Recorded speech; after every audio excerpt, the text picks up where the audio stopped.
2024 লোকসভা ভোটের ফলের ময়না তদন্তে বিজেপি 400 লক্ষে 300রও কম এনডিএ। উত্তরপ্রদেশ এবং বাংলাতে রীতিমতো ভরাডুবি বিজেপির। আর যে কারণে ময়না তদন্তে এবার বিজেপির শীর্ষ নেতৃত্ব। জেপি নাড্ডার বাড়িতে বিজেপির বৈঠক। 2024 লোকসভা ভোটে 400 লক্ষে 300রও কম এনডিএ। আর এই যে এভাবে যে লুজ ফল, সেক্ষেত্রে তার ময়নাতদন্তে বিজেপির শীর্ষ নেতৃত্বের বৈঠক। আমাদের সঙ্গে রয়েছেন প্রতিনিধি মৈত্রেয়ী।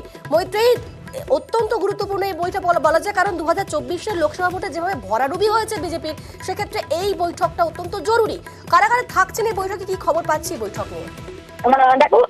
দেখো এখন পর্যন্ত যেটা জানা গিয়েছে যে জেপি নাড্ডার বাড়িতে এই বৈঠকে ইতিমধ্যে উপস্থিত হয়েছেন অমিত শাহ, সেখানে বিএল সন্তোষের অর্গানাইজেশনাল বিজেপির, তার মধ্যে পশ্চিমবঙ্গ যেমন রয়েছে, পশ্চিমবঙ্গ রয়েছে, উত্তরপ্রদেশ রয়েছে এবং মহারাষ্ট্র এবং রাজস্থানেরও ফল কিন্তু খুব একটা সন্তোষজনক নয় বিজেপির কাছে। ফলে সেই জায়গায় দাঁড়িয়ে এই একেবারে পুঙ্খানুপুঙ্খ বিশ্লেষণ যে কোনখানে দাঁড়িয়ে এই সমস্যাটা তৈরি হলো এবং কোন সমস্যার কারণে এমন ভরাডুবি হলো, যেখানে অ্যাবসলিউট মেজরিটি পর্যন্তই পৌঁছাতে পারলো না বিজেপি, সেই বিষয় নিয়ে কিন্তু কার্যত ময়নাতদন্ত হবে এই বৈঠকে।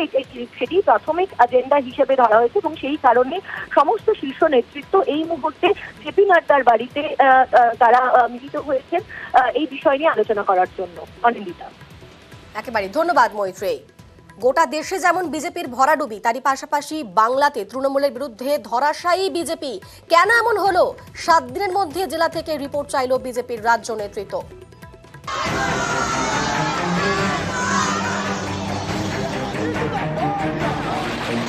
24 ফের তৃণমূলের বিপুল জয়, সবুজ ঝড়ে বঙ্গে বিজেপির ভরাডুবি।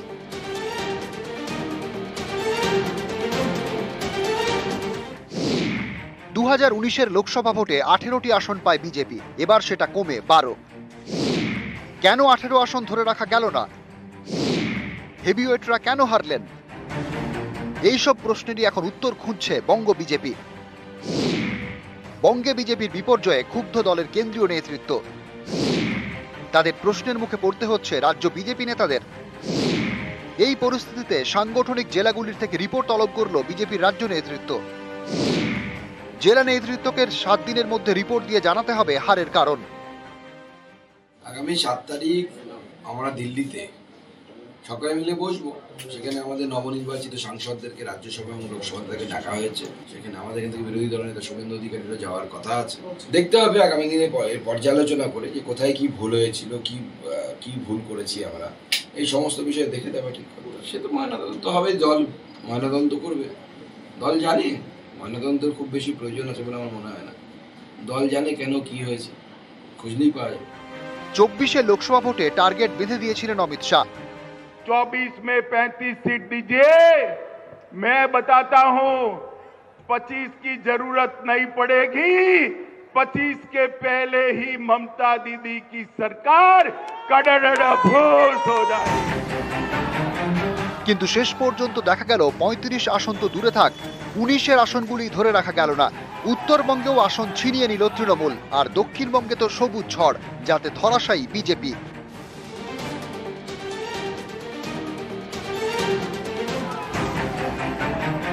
বঙ্গ বিজেপির কাছে বড় বিড়ম্বনা 2 কেন্দ্রীয় মন্ত্রীর হার। কোচবিহারে হারলেন নিশীথ প্রামাণিক, বাঁকুড়ায় সুভাষ সরকার। একের পর এক হেভিওয়েট পদপ্রার্থী এবার হেরেছেন। বর্ধমান দুর্গাপুরে হেরেছেন দিলীপ ঘোষ, আসানসোলে SS আলুওয়ালিয়া, কলকাতা দক্ষিণে দেবশ্রী চৌধুরী, ব্যারাকপুরে অর্জুন সিং, হুগলিতে লকেট। এর মধ্যে দিলীপ, দেবশ্রী ও আলুওয়ালিয়াকে এবার নতুন পিচে নামতে হয়। 19 জেতা সত্ত্বেও তাদের আসন বদল করে বিজেপি। নতুন আসনে লড়ে 3 জনেই হেরেছেন। কেন এমন ভরাডুবি? কারণ খুঁজতে কাটা ছেঁড়া শুরু বিজেপির। কোন কোন ক্ষেত্রে দলের এই বিপর্যয়, তার বিস্তারিত তথ্য অনুসন্ধানে এবার ময়না তদন্তে নামল বিজেপি রাজ্য কমিটি। একদিকে ঘরোয়া কোন্দল, অন্যদিকে আদিনব্য দ্বন্দ্ব। সাংগঠনিক দুর্বলতা নাকি অন্য কিছু রয়েছে এই বিপর্যয়ের নেপথ্যে, সেটাই খতিয়ে দেখছে বঙ্গপদ্ম শিবির। ক্যামেরায় বিপুল ঘোষের সঙ্গে ভেঙ্কটেশ্বর লাহিড়ী, নিউজ 18 বাংলা, কলকাতা।